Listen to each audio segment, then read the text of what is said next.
السلام عليكم ورحمة الله وبركاته. معلومتنا القصيرة لهذا اليوم: هل التهابات الجيوب الأنفية تسبب الوفاة؟ هذا كان سؤال وردني على الصفحة.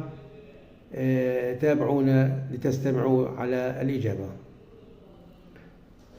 قد يؤدي عدم الحصول على علاج التهاب الجيوب الأنفية لفترة طويلة إلى احتمالية انتشار العدوى إلى أجزاء حيوية من الجسم زي العظام والسائل النخاعي والدماغ، وقد تشمل هذه المضاعفات التهاب السحايا وخراج المخ، وهي حالات خطيرة قد تهدد الحياة وتتطلب إجراء جراحة طارئة فورية.